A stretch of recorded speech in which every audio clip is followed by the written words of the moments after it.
Bien, muy buenas tardes a todas las personas conectadas de forma virtual.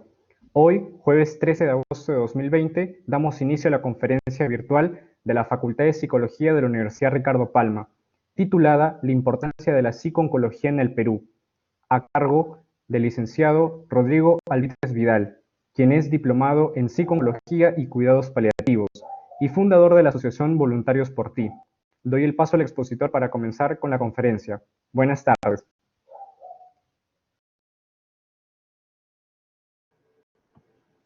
Buenas tardes a todos. Les voy a pedir que por el chat puedan comentarme si se me escucha bien, si es que no hay ningún problema. También ahorita, en un momento, voy a compartir las diapositivas que vamos a utilizar el día de hoy. De igual forma, les voy a pedir que me ayuden comentándome si todo se escucha y se ve muy bien. Vamos a ver.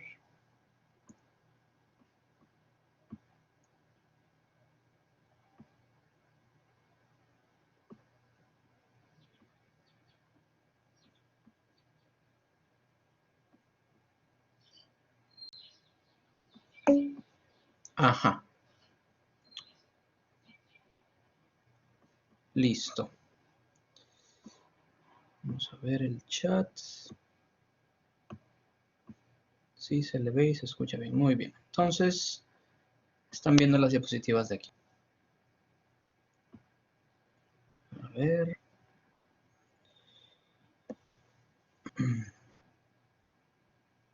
Ahí está.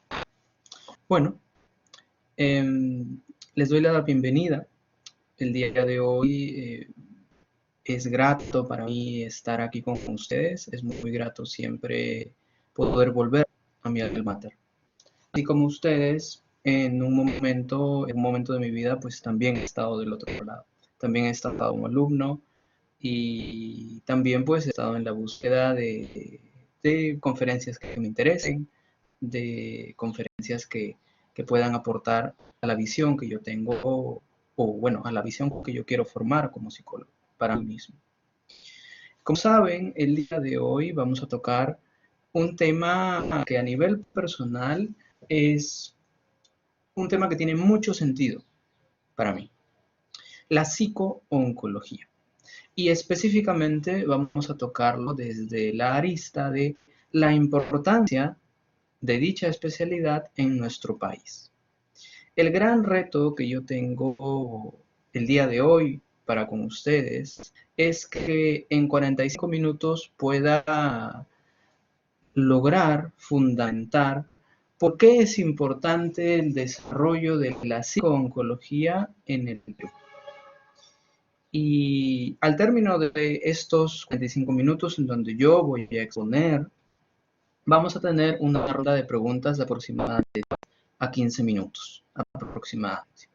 Así que las preguntas que vayan surgiendo a lo largo de la ponencia, anótenlas y al final, mediante el chat, me las van a poder compartir y tiempo mediante voy a responder todas las preguntas que me sean posibles. Así que bueno, sin más, vamos a iniciar. Como bien les comentó Alejandro, yo soy licenciado por la Universidad Ricardo Palma. Y pues yo aproximadamente en el año 2019 descubrí la especialidad de psico-oncología. Y quizás como todo descubrir, pues fue un descubrir que fue viniendo de forma gradual. Es decir, de a pocos me iba inclinando, me iba interesando cada vez más en cuál es la intervención psicológica, psicoterapéutica, con, en ese momento, en ese año 2019 y quizás en años anteriores, solamente yo lo veía como una intervención específica hacia el paciente oncológico. Y como vamos a ver en la ponencia del día de hoy, la intervención no solamente se centra en el paciente, pero eso lo vamos a ver en un momento.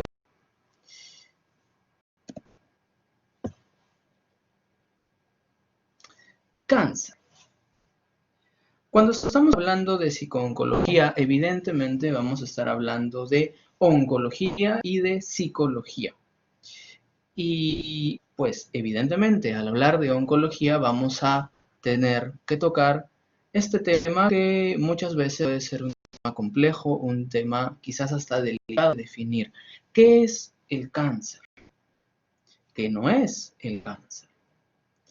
Y aquí lo más esencial que ustedes tienen que saber como futuros profesionales de la salud, sea que se dediquen a la rama clínica o no, es que el cáncer no es tan solo una enfermedad, sino es un conjunto de enfermedades.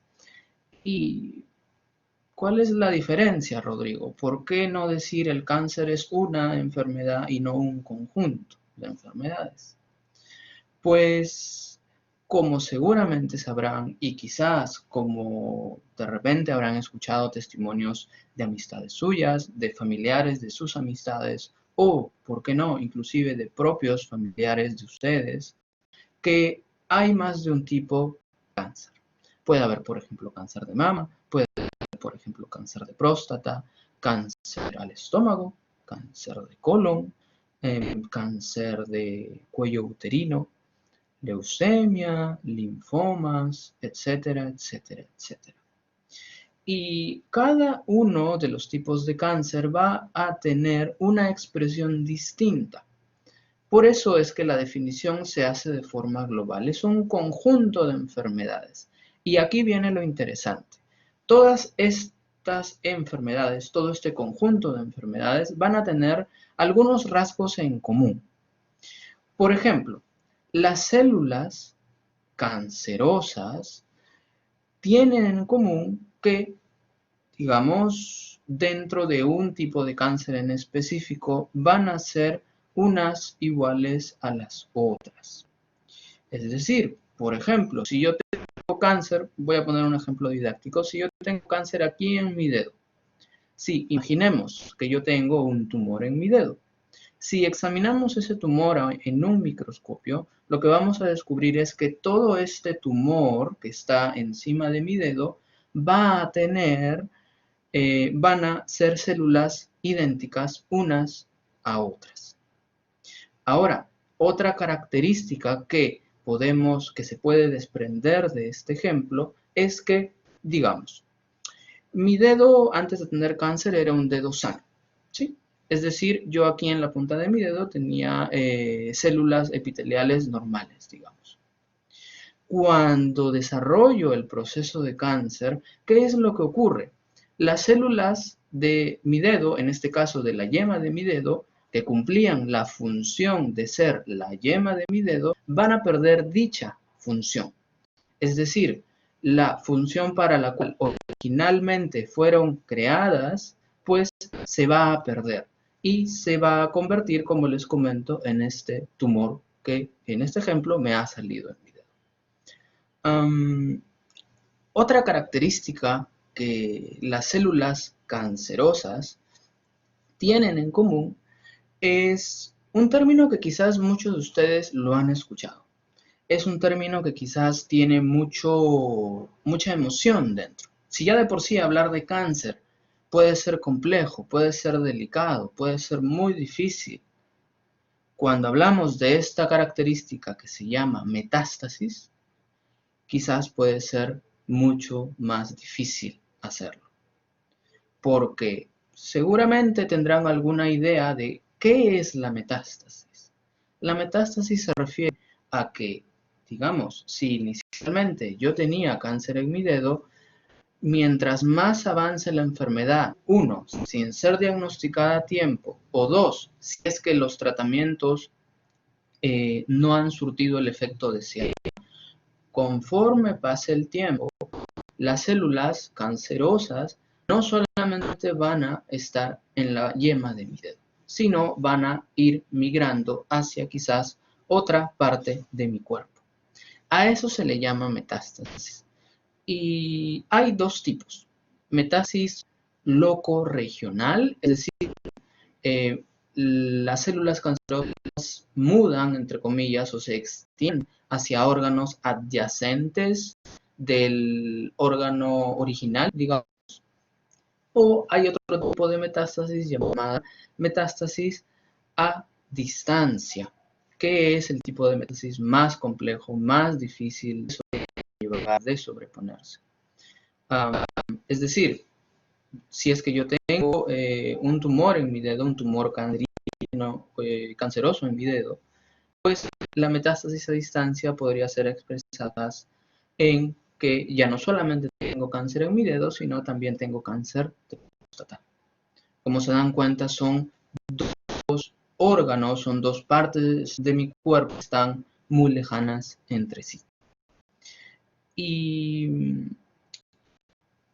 por qué es importante hablar de cáncer? Y quizás la frase que les he puesto y que les estoy regalando el día de hoy,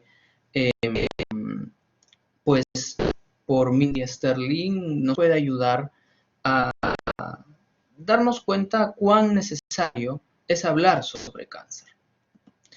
Cuando la frase nos motiva a justamente hablar sobre esto que nos incomoda, hablar sobre todo este cúmulo de sensaciones, de emociones, que escuchar quizás la palabra cáncer nos puede traer hacia nosotros mismos. De repente, un familiar muy cercano a ti ha tenido cáncer, quizás lamentablemente falleció por la enfermedad. Y aquí es en donde viene lo que en nuestra realidad peruana aún nosotros como profesionales de la salud tenemos como una gran deuda pendiente, que es la prevención. Cuando estamos hablando de prevención es, y quizás ustedes lo saben muy bien al haber estudiado quizás ya el curso de psicología clínica y de la salud, que es mejor prevenir a que, en este caso, digamos, del curso de psicología clínica y de la salud, es mucho mejor prevenir a que se desarrolle un trastorno psicológico, un trastorno psiquiátrico, a, pues, digamos, ya tener que intervenir cuando todo el conjunto de síntomas o cuando toda la problemática ya se ha complejizado mucho más. De que se puede, evidentemente, lograr un cambio, inclusive cuando ya se ha desarrollado el problema, definitivamente, pero es mucho más fácil y ahorra mucho más tiempo y sobre todo cuidamos mucho más la salud de la persona que tenemos al frente cuando prevenimos. Es el mismo caso cuando estamos hablando de cáncer o cuando estamos hablando de cualquier enfermedad. Así que en este momento, pues yo te invito a pensar qué casos cercanos, familiares, aquí sí estrictamente familiares, tú has tenido a lo largo, pues, digamos, de lo que tú has podido conocer de tu familia. ¿Y por qué es importante? Porque si bien es cierto, el cáncer no es, ojo, hereditario, es decir, si yo tengo, por ejemplo, cáncer de próstata, no significa que si es que yo tengo hijo o hija, pues le voy a transmitir este tipo de cáncer de próstata si es varón o algún otro tipo de cáncer si es mujer. El cáncer no se transmite de esa forma. Ahora, la herencia sí influye.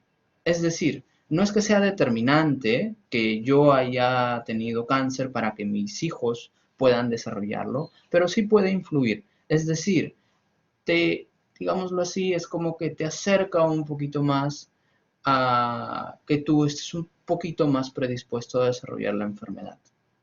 Para que inicie un cáncer es complejo, definitivamente, y allí más que, digamos, como les digo, verlo como blanco o negro, de si es heredado o no es heredado, yo les doy esta visión que es mucho más precisa, en donde ustedes mismos se pueden dar cuenta, y justamente los invito a darse cuenta, cómo ha sido su historia familiar, cómo ha sido su historia familiar con respecto a la enfermedad.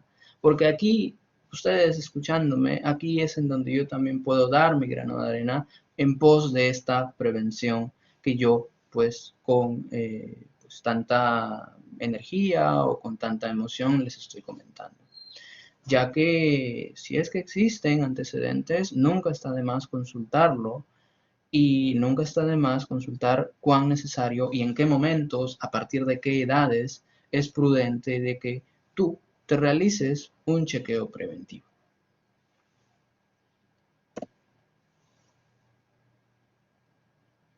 Ahora, cuando estamos hablando de cáncer, evidentemente vamos también a hablar de las fases que tiene el cáncer. Y este apartado no es un apartado tan fácil de abordar. En realidad es un apartado, como todo lo que compete a la enfermedad de cáncer, muy complejo, pero a modo didáctico he rescatado lo principal y lo más relevante que tú, como futuro profesional de la salud, pues tienes que tener muy en claro, ya que si te dedicas a la clínica, te aseguro que tarde o temprano vas a tener un paciente, un consultante, un cliente que o tenga la enfermedad, que la haya tenido, o de repente vas a tener a un consultante que es familiar o que es una persona muy cercana a un paciente oncológico. ¿Cuáles son las fases? La primera fase, quizás, si yo les pudiera preguntar un momento y si me pudieran responder en vivo y en directo, yo aseguraría que la mayoría me hubiera dicho la fase número 2, que esa fase número 2, la que yo he puesto aquí en la lista, ustedes me hubieran dicho que esa hubiera sido la fase número 1. Y estoy casi seguro porque cuando yo llevé el diplomado de justamente de esta especialidad, junto con, bueno, los colegas con quien yo estaba estudiando en aquella época, nos ocurrió algo similar. Y siempre que lo he andado consultando, por ejemplo, en ponencias, en conferencias, en conversatorios, la respuesta usualmente ha sido ella. La primera fase es el diagnóstico. Y es verdad que el diagnóstico es una de las primeras fases, pero no es la primera.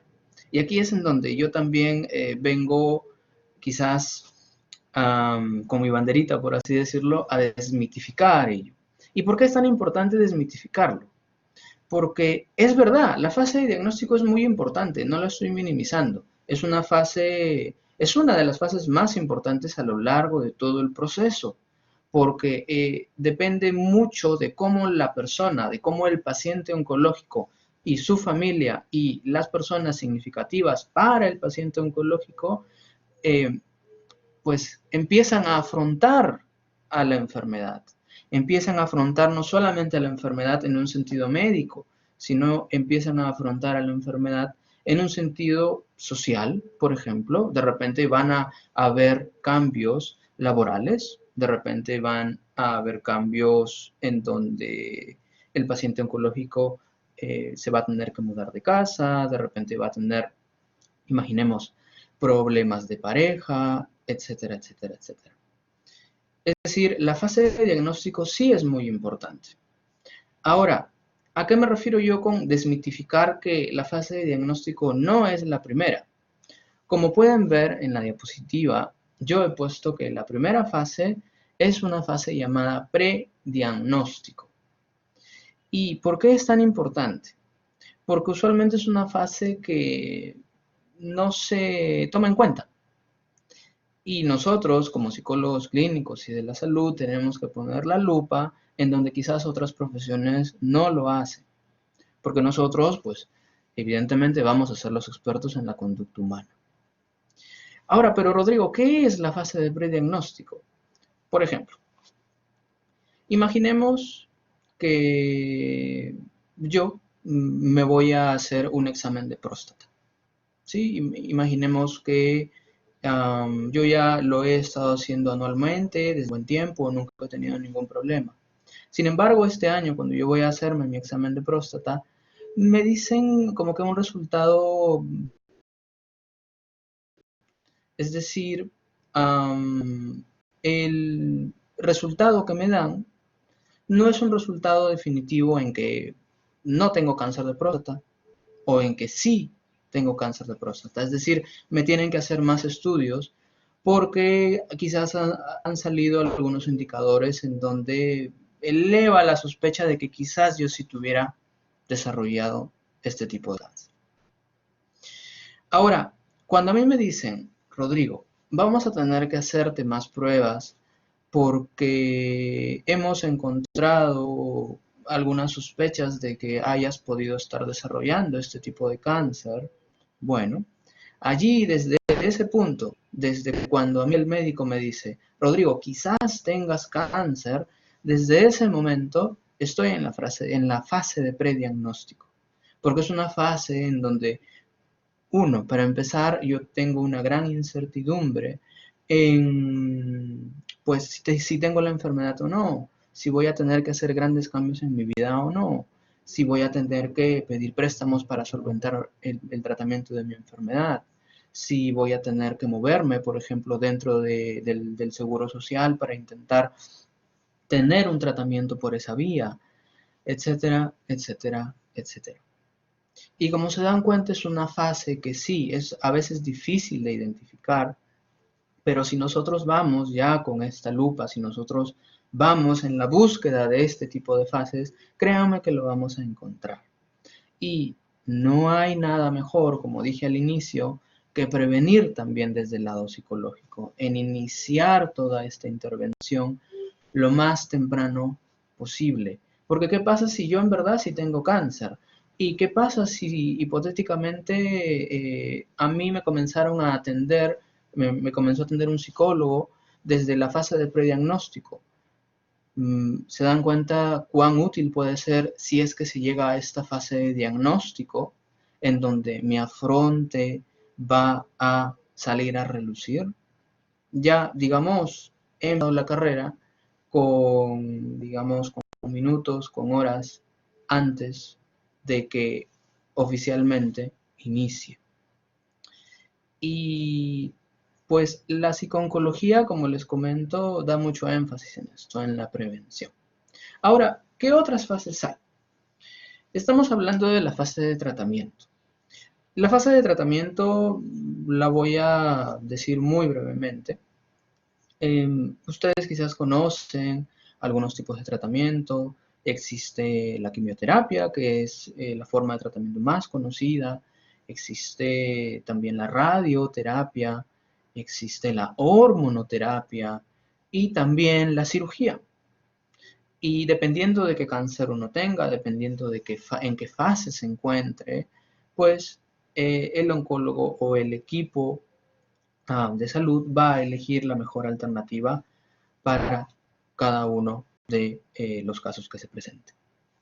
¿Qué otras fases hay? Y si se dan cuenta, a partir de la fase 4 yo le he puesto un pequeño asterisco a cada una de ellas. ¿Por qué? Todas estas fases, de la 4 a la número 7, son fases, pongámosle el término, opcionales. Es decir, no necesariamente van a ocurrir. Y tampoco, no necesariamente van a ocurrir en ese orden. Usualmente las 3 primeras fases sí ocurren en ese orden, aunque sí es verdad, hay veces en que no hay la fase de prediagnóstico, sino de frente existe un diagnóstico de plano. Ahora, cuando hablamos de la fase número 4 hasta la número 7, a veces el orden va a cambiar, con excepción de la última. Y voy a empezar por la última para que quizás pueda englobar mejor toda esta idea. La última fase, que es la número 7 que le he puesto yo, es la fase de supérsite. Supérsite es equivalente a superviviente. Y aquí viene un dato muy importante. Para que una persona se considere pues superviviente o supérsite de la enfermedad de cáncer, aproximadamente van a tener que pasar 5 años, no 1, no 2, sino 5 años, en que el paciente oncológico esté en una fase llamada remisión global. ¿Y qué es remisión global? Remisión global es cuando los coleos de células cancerosas en mi cuerpo se reducen a cero o a casi cero. Es decir, en teoría, al menos, ya no tengo cáncer en mi cuerpo. El tratamiento surtió efecto. Pero Rodrigo, entonces, si ya no tengo cáncer, ¿por qué no me pueden decir que soy superviviente ahí en ese momento? ¿Por qué me van a tener que hacer esperar 5 años? Porque existe un periodo de ventana de 5 años en donde hay probabilidades de que el cáncer pueda regresar. Si es que el cáncer no regresa, luego de evidentemente 5 años, no de estar sentados, sino de chequeos constantes, de estar seguros de que esta remisión global se mantenga, pues allí recién puedo yo decir que soy un superviviente de la enfermedad. Ahora, ¿y si el cáncer regresa? Pues si el cáncer regresa, tenemos a la fase número 5, la fase de recidiva. Cuando hablamos de recidiva o recaída, estamos hablando, como bien dice, de una fase que viene luego de una remisión. Es decir, este conteo de células cancerosas va a aumentar. Y en esta fase, en la fase de recidiva, es una de las fases más delicadas a nivel psicológico. Es una de las fases en donde los estudios demuestran que aquí es en donde más vulnerabilidad, en donde más podemos encontrar el desarrollo de trastornos psicológicos. ¿Por qué? Bueno, la razón es más sencilla de lo que parece. Imaginemos que nosotros nos hemos enfrentado a la enfermedad, que nos ha ido muy bien en el tratamiento y que hemos llegado a la remisión global. Definitivamente la emoción que vamos a sentir es de mucha esperanza, de mucha alegría. Todo esto ya se está terminando, lo voy a lograr. ¿Y qué pasa si luego de algunos meses, o por qué no, luego de algunos años, la enfermedad vuelve? Es decir, yo como Rodrigo voy a pensar, voy a tener que atravesar otra vez todo esto. Y también un pensamiento muy común puede ser el siguiente: ¿por qué voy a volver a atravesar todo el tratamiento tan doloroso si al final la enfermedad me va a regresar? ¿Se dan cuenta por qué es tan importante esta fase? Nuestra labor en esta fase. Y como número 6 tenemos a la fase de cuidados paliativos. En realidad, técnicamente, la fase se denomina fase terminal, que es en donde los cuidados médicos curativos ya no surten efecto, lamentablemente. Lamentablemente, el cáncer ha llegado hasta cierto punto en donde ya hay una metástasis a distancia y a ello, pues, digamos, está incluido o puede ser la antesala de la fase terminal, en donde, como les comento, estos esfuerzos médicos que se realizan, bueno, ya no surten efecto. Y aquí es en donde entra un área muy importante: cuidados paliativos. Ya no es el objetivo curar a la persona, sino paliar, disminuir, principalmente el dolor físico que la persona pueda estar sintiendo. Y desde el lado psicológico, lograr una elaboración de duelo anticipatorio por parte tanto de la familia como también de nuestro paciente oncológico. Y posteriormente a su lamentable fallecimiento, seguir elaborando el duelo junto a la familia. Tener un duelo anticipatorio es muchísimo más sano de lo que parece. Puede ser quizás un tema tabú, puede ser un tema delicado, pero como un profesor mío siempre me decía, así como hay el buen vivir, nosotros en el área de cuidados paliativos promovemos el buen morir. No hay más, no hay menos. Y es una labor que, como se dice, hay que tener madera para hacerlo.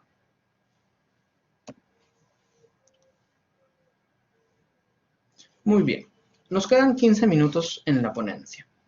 Y mediante todo este previo, sienta para mí un poco mejor las bases para poder hablar de una de las razones por las cuales la psicooncología es importante en nuestro país. ¿Por qué la psicooncología debe ser desarrollada aquí en el Perú? Epidemiología. La estadística pura y dura. Actualmente, aproximadamente, en realidad, el año pasado, el año 2019, se han promediado una incidencia, es decir, un registro de nuevos casos de cáncer de aproximadamente 66.000 personas nuevas, ojo, entre niños, adolescentes, adultos mayores. 66.000 casos. Y aproximadamente al año, cuando hablamos de la mortalidad que tiene el cáncer, y aquí, como se dan cuenta en la diapositiva, en mortalidad también le he puesto un asterisco. ¿Por qué? Porque quizás viendo las cifras uno podría pensar que la mitad de las personas diagnosticadas en el año han fallecido, lo cual es inexacto. ¿Por qué? Cuando estamos hablando de la cifra inicial de 66.000 casos, estamos hablando de incidencia, es decir, los casos nuevos. Y cuando estamos hablando de mortalidad, no estamos hablando de mortalidad solamente en los casos nuevos, sino estamos hablando de mortalidad en los casos nuevos y los casos de años anteriores de personas que aún tienen el proceso de cáncer activo. Es decir, es 66.000 casos del año pasado, más todos los casos de los años anteriores, que como les digo, aún tienen la enfermedad. De todo este pozo más grande, fallecen 33.000 personas al año en nuestro país, aproximadamente. Y para dejarlo aún más claro, esta mortalidad, esta cifra de 33.000, es la segunda causa de muerte en nuestro país. Es decir, el cáncer es la segunda causa de muerte en el Perú. Aquí, de forma estadística, podemos ver claramente cuán importante es el desarrollo de la psico-oncología en nuestro país.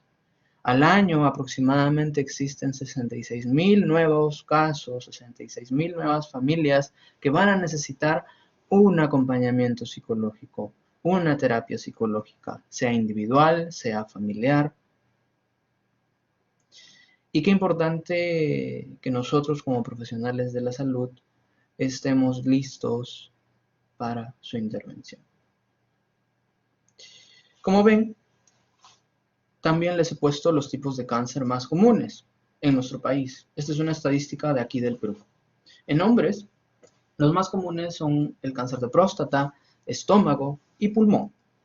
Y en mujeres, los más comunes son el cáncer de mama, cuello uterino y piel. En niños y adolescentes, el más común de lejos es la leucemia, que quizá ustedes la han escuchado bastante. Y también tenemos a los linfomas y los tumores cerebrales. Aquí yo quiero hacer un paréntesis más. En realidad dos. Cuando estamos hablando de cáncer de cuello uterino, es muy importante que ustedes sepan que el cáncer de cuello uterino no es lo mismo que el cáncer de útero.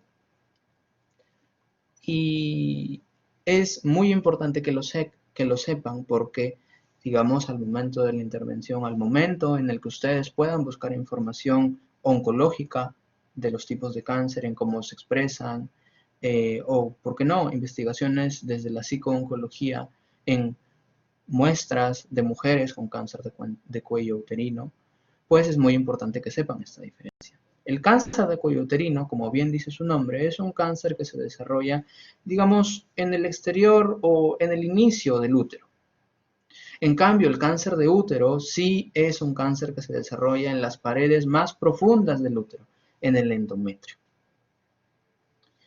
Y el segundo paréntesis que me gustaría hacer es ver cuál es la diferencia entre leucemia y linfoma, porque no siempre, digamos, no todos nosotros vamos a saber diferenciar la terminología. Y como les digo, es muy útil saberlo hacer, sobre todo en los tipos de cáncer más comunes. La leucemia es quizás comúnmente conocida como el cáncer a la sangre. Es decir, afecta glóbulos rojos, glóbulos blancos, plaquetas. A esos tres componentes. Sin embargo, el linfoma solamente afecta a un tipo en específico de glóbulo blanco. Hay muchos tipos de glóbulos blancos, el linfoma solamente afecta a uno de ellos, llamado linfocito. Y como les comento, es muy útil al momento también de buscar información sobre el tema, saber de antemano estas diferencias. Sobre todo, como les digo, en tipos de cáncer más comunes cuando estamos hablando de nuestro país.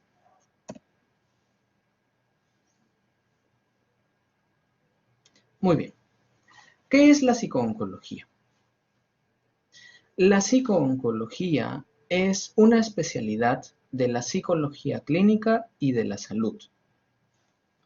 Es una especialidad que busca el estudio científico de la intervención psicológica, de la prevención y la intervención psicológica en el paciente oncológico, en sus familiares, en sus allegados, es decir, amigos, mejores amigos, personas muy importantes para el paciente oncológico. Y también, no menor, para el staff asistencial. Y aquí es en donde saco otra lupa, llamémosle así. Ya que, por ejemplo, hace un momento inicié la ponencia diciendo que quizás, en mi caso, el primer pensamiento que yo tenía al hablar de intervención psicológica en cáncer, principalmente yo veía solamente al paciente oncológico. Como se dan cuenta, a lo largo de esta ponencia yo he ido conversando, he ido tocando temas tanto relacionados al paciente oncológico como la familia. Ahora, y aquí es en donde viene esta lupa, digamos, el staff asistencial. Este es un grupo que también no es tan estudiado y no es tan notado, digamos, pero de igual forma nos es muy útil saber que también son importantes. Nos es muy útil ir con estos conocimientos ya al campo, ya a la práctica, saber que el staff asistencial también es importante. ¿Y quiénes conforman el staff asistencial? Médicos, enfermeros, asistentes sociales y también nosotros como psicólogos. Nosotros también estamos dentro de y también tenemos que desarrollar un repertorio de conductas que pues promuevan nuestro propio autocuidado. Y a nuestros colegas también debemos de cuidarlos porque existe, bueno, como muy bien sabrán, cuando hablamos de cáncer puede existir mucho dolor, muchas emociones de por medio. Y nosotros, al ser expertos en la conducta humana, al ser terapeutas, pues allí está nuestra labor, en cuidar a quienes cuidan de otros, que no es fácil, que no es fácil.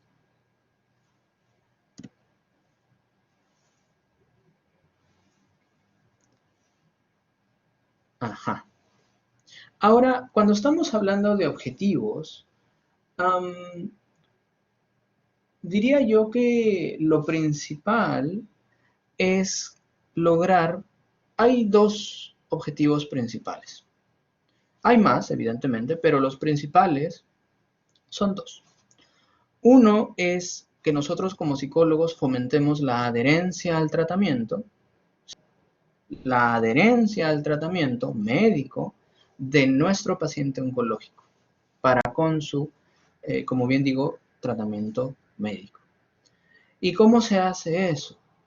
Bueno, definitivamente es un proceso que tiene varias fases, pero en resumen, lo que se busca es que el paciente entienda qué es lo que tiene, es decir, que entienda su diagnóstico y que entienda qué es lo que los médicos están haciendo para solucionar ello, es decir, que entienda su tratamiento.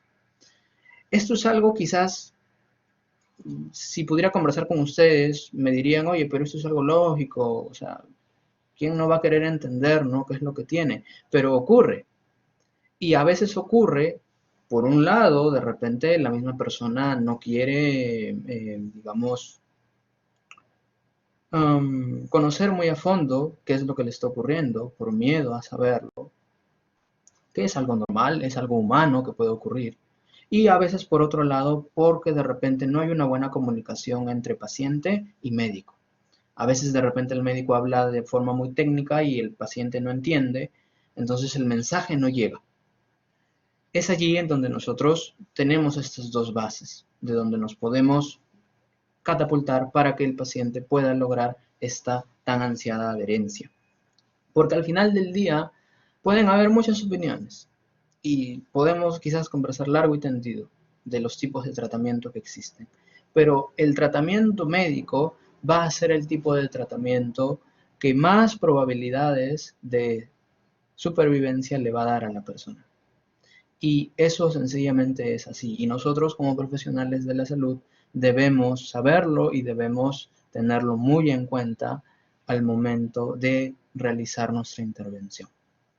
Y otro de los objetivos importantes al momento de hablar de la psicooncología es de generar un espacio seguro, un espacio confidencial en donde se promueva la expresión emocional, un espacio sobre todo validante, un espacio en donde la persona sienta que pueda depositar quizás hasta sus más difíciles pensamientos, más difíciles emociones relacionadas a la enfermedad.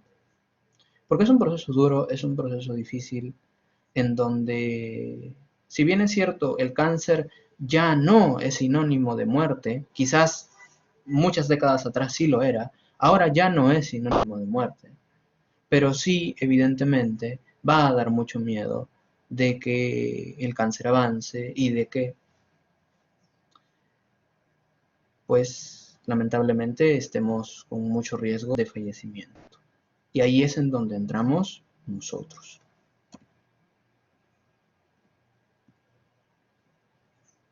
Ahora, cuando estamos hablando, ya para terminar esta parte, todo lo que les comento de qué es la psiconcología me lleva a hilarlo hasta este punto, hacia este otro fundamento de por qué es importante la psiconcología en nuestro país, por qué es importante desarrollarla. Bueno, se los voy a mostrar. Cuando estamos hablando de psicooncología y de por qué es importante, el cómo abordamos es algo que tenemos que tener muy en cuenta. ¿Qué variables nosotros a lo largo de la sesión, a lo largo de todo el proceso, vamos a tener mucha más atención? Y aquí yo les voy a mostrar 5 de ellas. Hay más, pero diría yo que estas 5 son muy importantes que ustedes se lleven consigo mismos. La primera es malestar emocional. Cuando hablamos de malestar emocional, estamos hablando de una afectación pues multifactorial, es decir, aquí es en donde nosotros como psicólogos vamos a intentar ir más a fondo hacia lo más específico de, oye Rodrigo, ¿cómo estás? ¿Cómo te sientes? ¿Qué es lo que te está ocurriendo? ¿Qué es lo que te motiva a venir aquí el día de hoy con un psicólogo?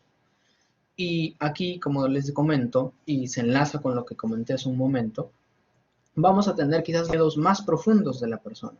Miedos consigo mismo, miedos, ¿por qué no?, a dejar sin un sustento a sus hijos, miedo a no poder quizás cumplir sus objetivos de vida, etcétera, etcétera, etcétera. El objetivo de hablar de malestar emocional, más que dar una definición exacta, es, como les comento, ir hacia lo más subjetivo y, sobre todo, dar este énfasis en lo humano. Aquí quizás puede ser debatible en algunas otras problemáticas, pero diría yo, desde mi experiencia y desde la teoría que yo puedo tener, más que técnicas, más que las técnicas que uno sepa como profesional, aquí lo más importante es pues el trato humano y el trato cercano que nosotros vamos a poder darle a nuestro paciente. Por ejemplo, actualmente una de las terapias más estudiadas desde la psicooncología es una terapia de la tercera generación. Quizás ustedes ya han escuchado sobre esto. Hablo de una de las terapias contextuales, una de las terapias conductuales contextuales, llamada terapia de aceptación y compromiso. Y esta terapia, bueno, que en lo personal es una terapia que la cual yo estoy estudiando, es una terapia que justamente, uno, ha investigado a fondo toda esta problemática de la psicooncología cuando hablamos desde el lado terapéutico, es decir, desde hacer una intervención mucho más profunda.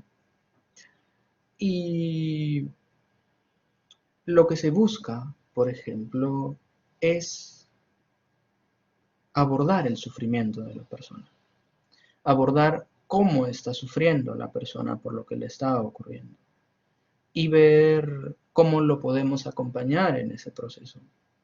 Porque la enfermedad es algo difícil, la enfermedad es cruel muchas veces.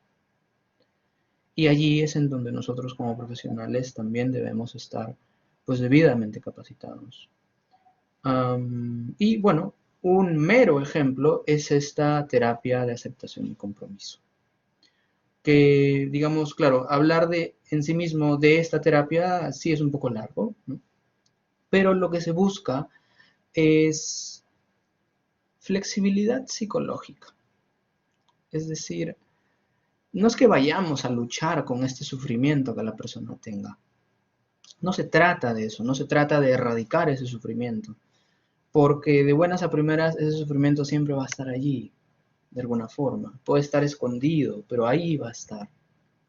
Lo que se busca es trabajar desde la aceptación hacia lo que te está ocurriendo, hacia lo que no puedes cambiar, y ver cómo con tus propios valores, es decir, con lo que es importante para ti, tus hijos, tu esposo, tu esposa, tú mismo, tu familia, tus objetivos, tu empresa, etcétera, etcétera, con tus valores, llevar hacia qué es lo que sí puedes hacer en este momento.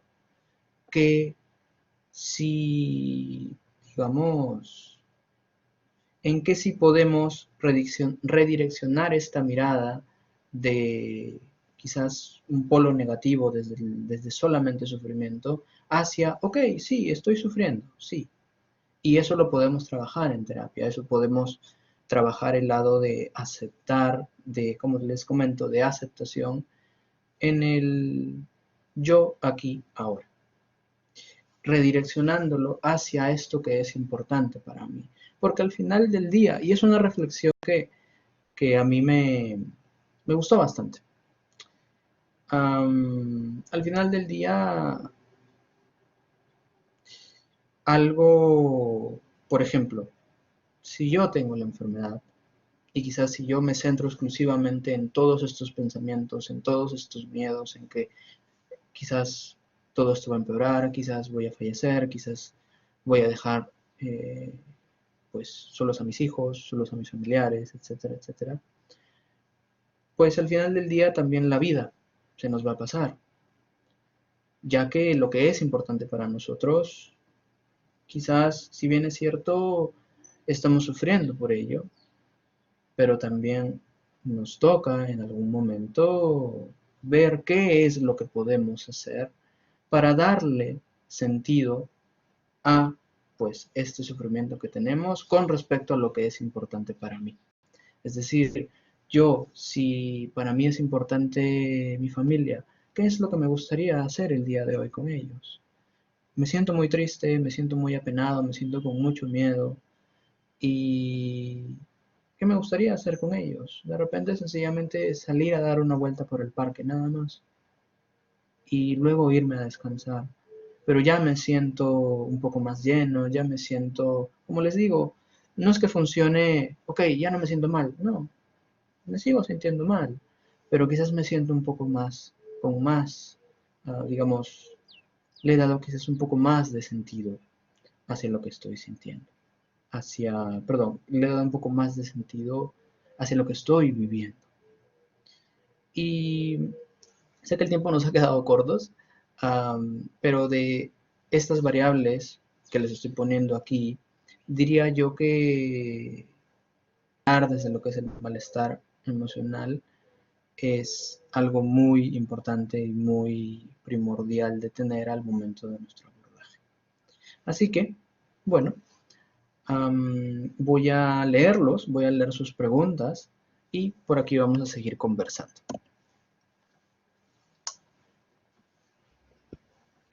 Bien, en estos momentos se pasará a habilitar las preguntas del chat para que los asistentes puedan quizás escribir alguna pregunta, algún comentario que tengan acerca de la ponencia.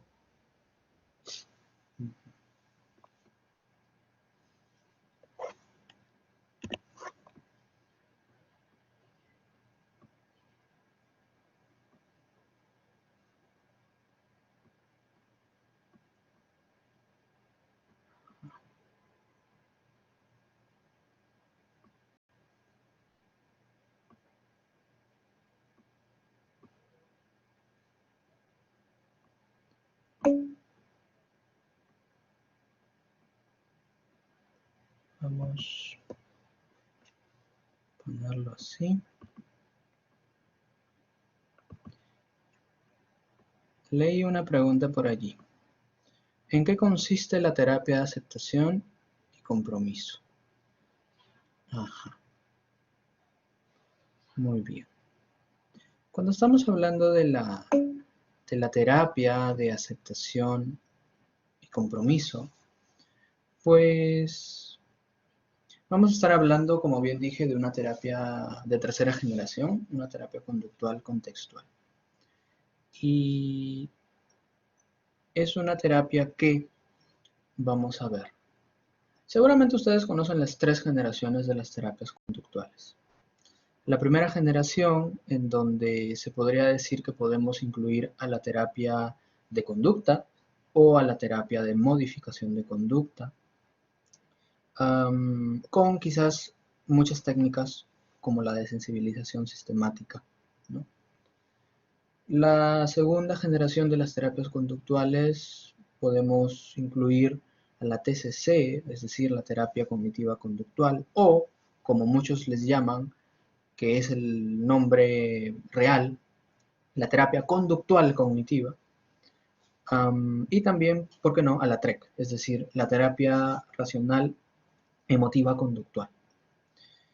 Y la particularidad de esta terapia que ya conforma la tercera generación es que es una refundación de lo planteado por Skinner. Es decir, quizás ustedes han escuchado mucho sobre su condicionamiento operante, ¿no? Ahora, algo que carecía el conductismo, al menos hasta la década de los 70s, 80s, que fue cuando más o menos inició el desarrollo de la terapia de aceptación y compromiso, fue el desarrollo de una teoría que incluyera al lenguaje. Y esta terapia de aceptación y compromiso, sus bases teóricas tienen que ver con cómo se puede entender al lenguaje desde la perspectiva conductual. Y aquí es en donde entramos a un área bien compleja llamada la teoría de los marcos relacionales. ¿Y por qué digo que es bien compleja? Porque, digamos, al hablar del lenguaje, nosotros vamos a estar hablando principalmente, o bueno, vamos a ver cómo el lenguaje influye en nuestros eventos privados. ¿Y qué son los eventos privados? Como bien dice el nombre, son, por ejemplo, en el, en el, en el lenguaje común, digamos, los eventos privados serían nuestros pensamientos, nuestras emociones, etcétera, etcétera. Y es decir, vamos a ver cómo el lenguaje de forma relacional, es decir, al momento de nosotros relacionarnos unos con otros, pues cómo va a influir en un tipo nuevo de aprendizaje, que justamente de esta base se ha descubierto que existe. Quizás han escuchado, digamos, la respuesta operante o la operante, ¿no? de Skinner. Cuando estamos hablando de la teoría de marcos relacionales, vamos a estar hablando de una operante, sí, es correcto, pero denominada relacional. Es decir, el aprendizaje no se va a dar de A a B, es decir, de forma causal, sino va a ser relacional. Es decir, digamos, si a mí me enseñan una actividad en específico, yo voy a poder, quizás, utilizando otras palabras más comunes, voy a poder, con esta pequeña información que me enseñan de, por ejemplo, cómo sostener un lápiz, solo me han enseñado cómo sostener un lápiz, quizás yo, mediante ensayo y error, voy a poder aprender otras cosas. No solamente a sostener el lápiz, sino de repente, oye, a darme cuenta de que esto como que pinta cosas, ¿no? Como que raya cosas. Y de esta forma, nadie me enseñó que el lápiz podía pintar, pero yo lo aprendí solo. Entonces, de esta forma, esto es como que la base de la terapia de aceptación y compromiso, ¿no? Que como se dan cuenta es bien complejo y es bien amplio.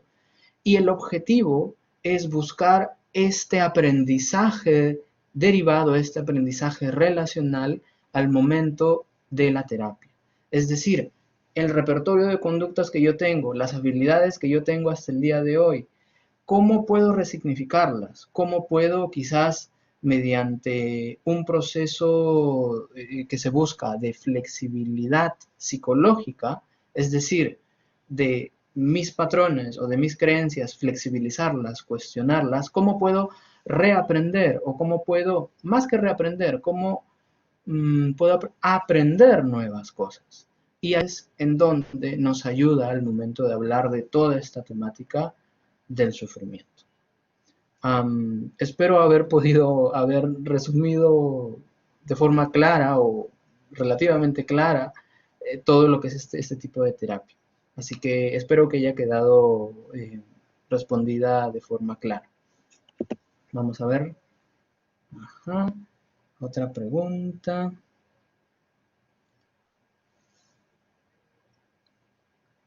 Muy bien. Sobre el acompañamiento psicológico a personas con cáncer terminal, ¿cuál sería su recomendación? Interesante. Cuando estamos en cáncer terminal, voy a hacer un gran paralelo. Voy a dividir, ¿se acuerdan de las fases de las que hablamos al inicio? Vamos a poner todas esas fases en un lado, a excepción de la fase terminal. La fase terminal es la única que no va a estar como que en este saco. ¿Por qué? En este saco, entre comillas, en donde están casi todas las fases, principalmente vamos a escuchar y le vamos a dar voz al paciente. Idealmente. Idealmente. Pero también en estas fases se puede, entre comillas, negociar con la familia para que también tenga voz. ¿Qué es usualmente lo que ocurre? Usualmente las decisiones se toman en conjunto mediante el paciente y la familia. Eso está muy bien. Ahora, cuando hablamos ya de fase terminal, idealmente la decisión solamente debe ser tomado o tomada por el paciente. Obviamente, si es que el paciente está consciente y puede tomar la decisión. ¿Y a qué me refiero con las decisiones? Cuando uno está en la fase terminal y si uno tiene la suerte de estar en esta área de cuidados paliativos, que lamentablemente no todos tienen esa suerte, pues allí, como les comento, se va a iniciar desde el lado psicológico, nosotros estando en esta área, esta elaboración del duelo anticipatorio. Es decir, vamos a darle voz a nuestro paciente para que él elija, y no es fácil, para que él elija cómo se quiere despedir de sus familiares, a quién quiere ver, a quién quiere llamar, a quién no quiere ver, con quién quiere quizás disculparse o digamos, hacer, hacer las paces. ¿Qué es lo que desea? Y hay algo muy importante y quiero hacer mucho énfasis en esto del área de cuidados paliativos. Muchas veces, cuando hablamos de esta área, uno piensa que no puede planificar. Es decir, cuando te preguntan o cuando escuchas, bueno, vamos a hacer nuestro plan o vamos a planificar algo para nuestro paciente que está en cuidados paliativos, uno pensará, oye, pero ¿quién te asegura que de aquí en una semana o de aquí en unos días él vaya a seguir vivo? Y claro, allí es en donde está el error. ¿Por qué planificar o por qué necesariamente al decir planificar debemos inferir que es días o semanas? También uno puede planificar con respecto a horas. Es decir, el día de hoy son las 5 de la tarde, 5 y 1. Si en este momento imaginemos que queremos planificar algo con nuestro paciente que está en el área de cuidados paliativos, podemos hacerlo, imaginemos, ¿qué es lo que te gustaría hacer a las 6 de la tarde, a las 6:30? Yo voy a estar aquí. ¿Te gustaría que te ayude con algo? ¿Deseas que llame a alguien? ¿Que venga alguien? ¿Por qué no? Con la potestad también del médico paliativista. ¿Te gustaría comer algo en especial? Y todas estas preguntas, si bien es cierto, nosotros la podemos hacer, también podemos hacer que la misma familia lo haga, es decir, elicitar que ellos mismos sean partícipe de este proceso. Eso definitivamente se puede hacer, que la familia sea partícipe, pero sí quien va a tener la voz predominante va a ser el paciente. Aquí sí no hay nada de negociación, porque al final del día, quien lamentablemente va a fallecer es nuestro paciente. Y él y nosotros está en nuestra posibilidad lograr que al menos esta partida sea lo más humana posible. Ajá. Vamos a ver. Otra pregunta. ¿El estrés influye en el cáncer? ¿Cuáles serían sus recomendaciones? Yo, como no lo has especificado, yo me voy a tomar la potestad de interpretar lo que me quiere. Voy a tomarme la potestad de interpretarlo de esta forma. ¿El estrés ocasiona el cáncer? Y la respuesta es no. ¿Y por qué me tomo la potestad de interpretarlo de esta forma? Porque creo que es un mito que existe mucho en nuestro país. Y con plataformas como la del día de hoy, es muy importante también tocar esos temas que pues muchas veces hincan, digámoslo así. Y el estrés no causa cáncer. Cuando estamos hablando del desarrollo de la enfermedad, estamos hablando de un proceso muy complejo, que por un lado puede, no siempre, pero puede estar influido por ciencia en una pequeña proporción. También puede estar influido por la misma historia de vida de la persona. Por ejemplo, imaginemos que tiene cáncer de piel. Imaginemos que la persona no era muy cuidadosa al ponerse bloqueador cada vez que iba a la playa, por ejemplo. Y también puede estar influenciado, sí, a nuestro propio sistema inmunológico, pero no es que sea, digamos, algo sumamente, ¿cómo se dice? Como que tengo un mal sistema inmunológico, es decir, me va a dar la enfermedad. No es así. Y cuando hablamos de sistema inmunológico, quizás algo que hemos podido escuchar es que cuando tenemos mucho estrés, nuestro sistema inmune baja. Quizás eso sí hemos podido escuchar. Y aquí es en donde es muy útil que ustedes se den cuenta y de que se lleven consigo mismos el hecho de que no es que si mi sistema inmune está bajo voy a desarrollar la enfermedad. No funciona así. Tan solo es una pequeña partecita de todo este rompecabezas que se llama cáncer. Y vamos a ver. Ajá. Mira, aquí hay una pregunta muy interesante que quería pues comentarla también al momento que estábamos viendo cables. ¿Y qué es? ¿Es lo mismo el síndrome de burnout que el síndrome del cuidador? Eso es algo que justamente también quería llegar a tocar, bueno, por temas de tiempo no se pudo. Es similar, no es lo mismo.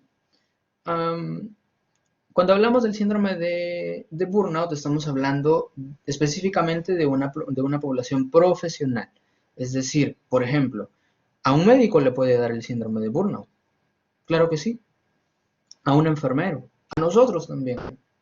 Muchas veces cuando vamos a salud o al MINSA o hemos escuchado, nos damos cuenta que lamentablemente quizás pueda ser muy común el hecho de los malos tratos que el personal puede tener para con los pacientes. Quizás a más de uno les ha ocurrido. Y, por ejemplo, a eso se le denomina desensibilización, que es uno de los síntomas tanto del síndrome de burnout como del síndrome del cuidador. Y en el síndrome del cuidador, también, digamos, como bien dice el nombre, se presenta en quien cuida al paciente oncológico. ¿Y quién cuida al paciente oncológico? Casi siempre un familiar. Por ejemplo, si quien se enfermó es un esposo, quien lo va a cuidar usualmente es su esposa. Si quien se enfermó, por ejemplo, eh, es alguno de nuestros padres, y si es que nosotros tenemos hermanas, usualmente se va a encargar la hermana.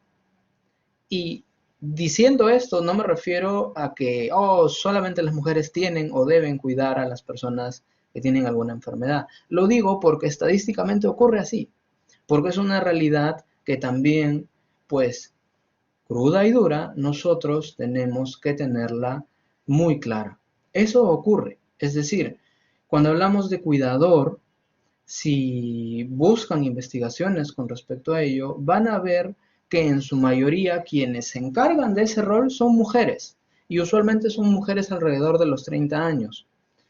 Y es difícil, porque ¿qué pasa para que predominantemente la mujer ocupe esta responsabilidad? Yo les comento, es evidencia anecdótica, evidentemente, pero yo les comento. En labor, desde la psicooncología, yo principalmente trabajo con cuidadores, principalmente trabajo, en este caso, con los papás, bueno, en realidad con las mamás de los niños o adolescentes que tienen cáncer. Específicamente o principalmente mi experiencia profesional desde la psicooncología viene desde ese lado. Y como se dan cuenta, principalmente quienes cuidan o quienes están allí son las mamás, es decir, mujeres. Y eso es algo que también a nosotros nos compete tener pues muy en claro. ¿Por qué no realizar investigaciones sobre ello, sean descriptivas? ¿Y por qué no cuestionar que esto sea así?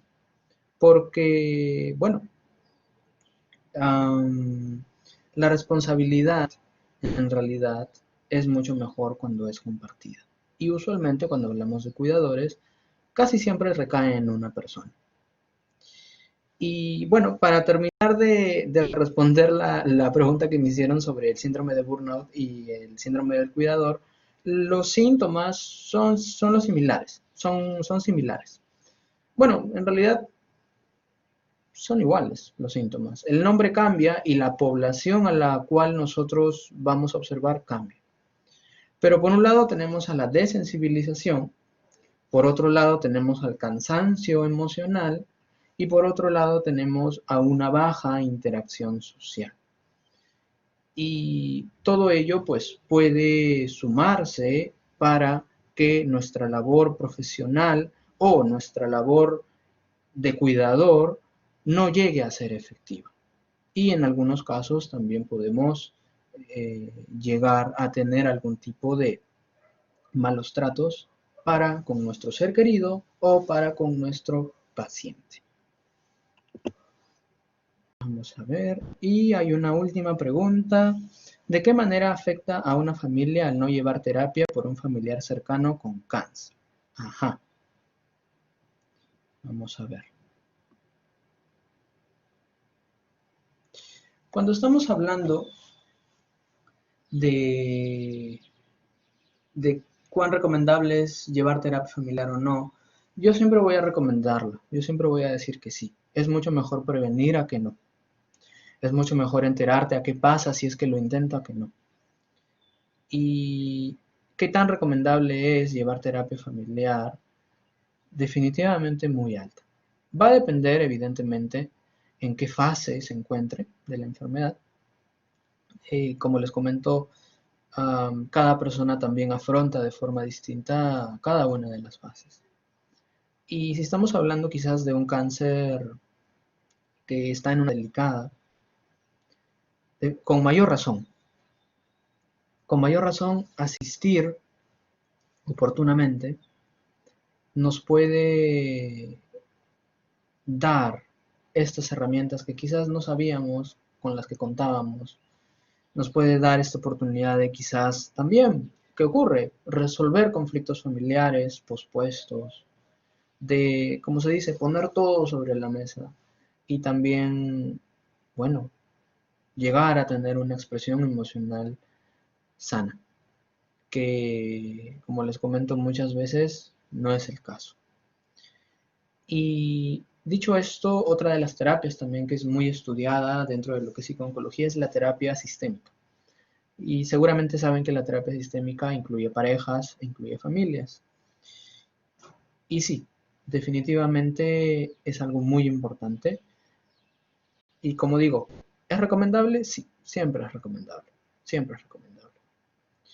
Por más de que parezca que todo esté muy bien, nunca está de más ir.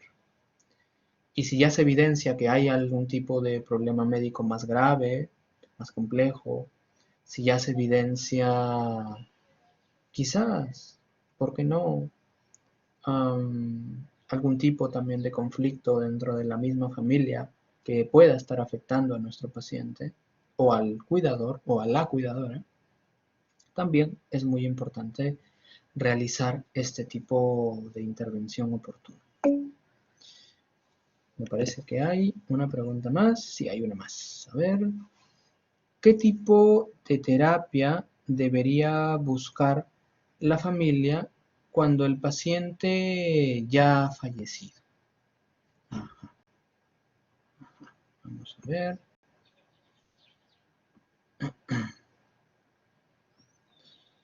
Creo que he cerrado compartir pantalla.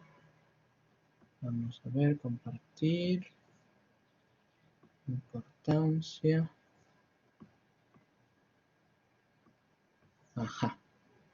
Pueden ver la diapositiva, ¿no? Listo.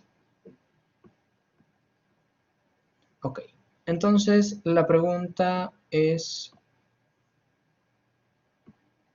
¿de qué manera, ay, perdón, ahí está, qué tipo de terapia debería buscar la familia cuando el paciente ya ha fallecido?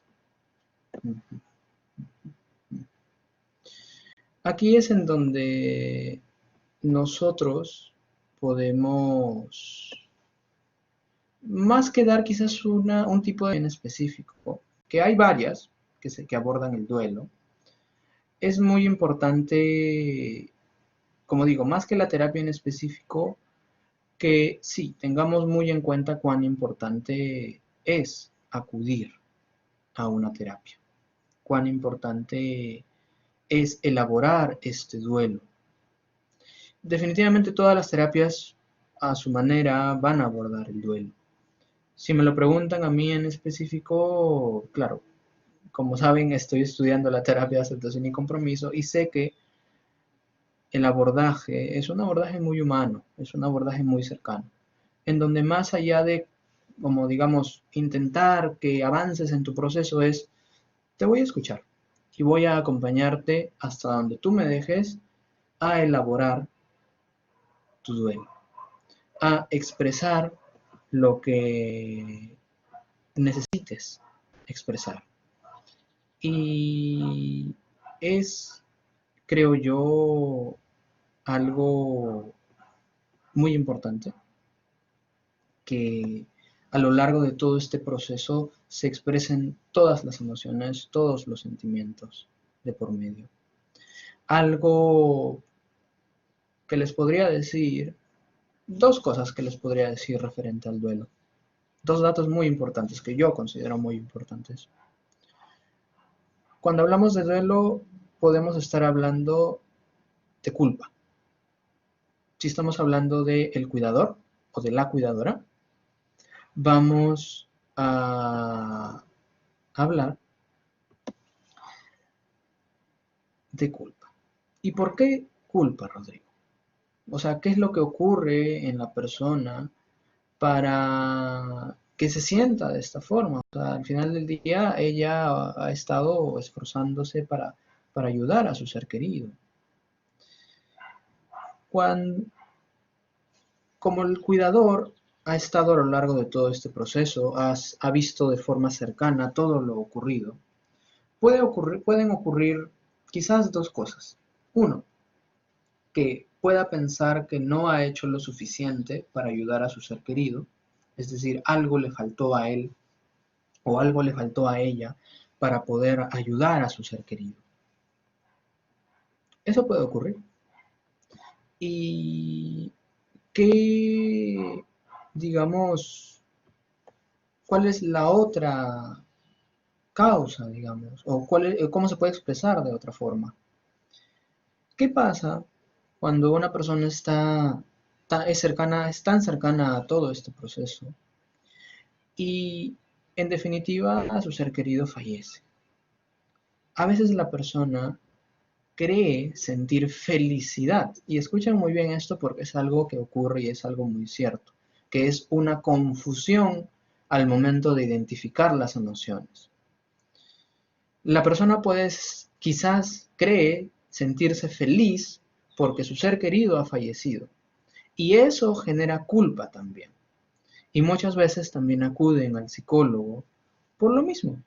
Acuden al psicólogo por, digamos, esta sensación de mi ser querido ya ha fallecido y yo me siento de esta forma. ¿Por qué me siento feliz? Algo debe estar mal en mí, no me debo sentir así.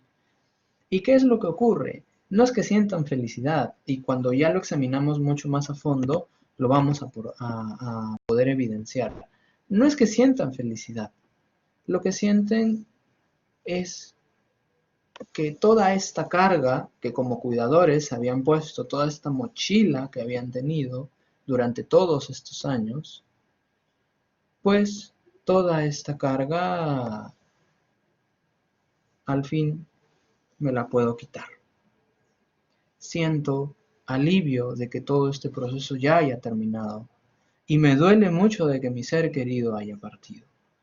Y aquí es en donde podemos empezar ya una intervención mucho más a fondo, en que la misma persona se reconozca a sí misma por todo lo que sí, por todo lo que sí ha hecho para con su ser querido.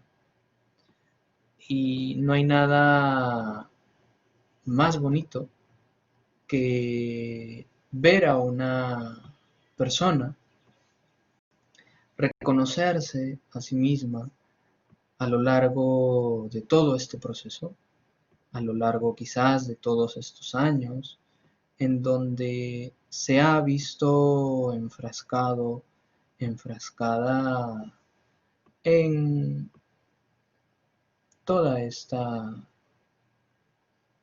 en todo este dolor. Es muy bonito verlo desde el lado, quizás desde el lado psicológico, pero también desde el lado humano. Ver a una persona levantarse, ver que, oye, yo estoy aquí. Y sí, de repente tú no estás aquí, de repente tú como mi ser querido no estás aquí. Pero yo te recuerdo, yo te estimo, yo te valoro y pues no hay más, no hay menos. Vamos a ver, creo que hay una pregunta más. A ver, creo que ya no hay más preguntas. Muy bien. Les agradezco mucho su asistencia y les comento dos cosas. En la diapositiva que ven aquí, yo los invito a sumarse a la iniciativa que he iniciado hace un par de meses. Iniciativa llamada Juntos Psicooncología Perú. iniciativa que busca difundir a la especialidad en nuestro país y busca llevar información cercana hacia ti, hacia las personas que requieran tener algún tipo de recomendación con respecto a la enfermedad, con respecto a la enfermedad relacionada desde el lado psicológico. Y nosotros, por ejemplo, tenemos una iniciativa de conversatorios en vivo, conversatorios en donde ponemos sobre la mesa estos temas que son tan importantes. Así que te invito a que me sigas en mi Instagram, Juntos Psico-Oncología Perú. Espero haber sido claro sobre todo y, ¿por qué no?, haber dejado alguna semillita por allí en algún psico-oncólogo futuro.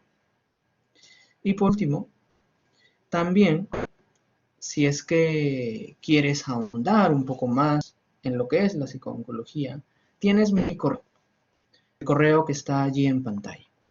Correo que te invito a que utilices si es que deseas obtener información básica, información inicial sobre esta tan bonita especialidad llamada psico-oncología. Yo gustoso te voy a compartir el material que yo tengo y, de ser necesario, también resolver tus dudas.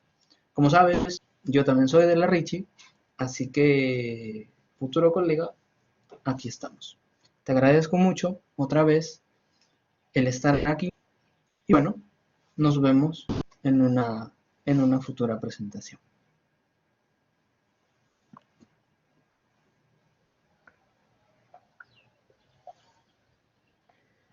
Bien, muchas gracias al licenciado Rodríguez Alvidres por la conferencia dictada el día de hoy y a todos los asistentes que han podido participar. Muchas gracias y muy buenas tardes. Muy buenas tardes.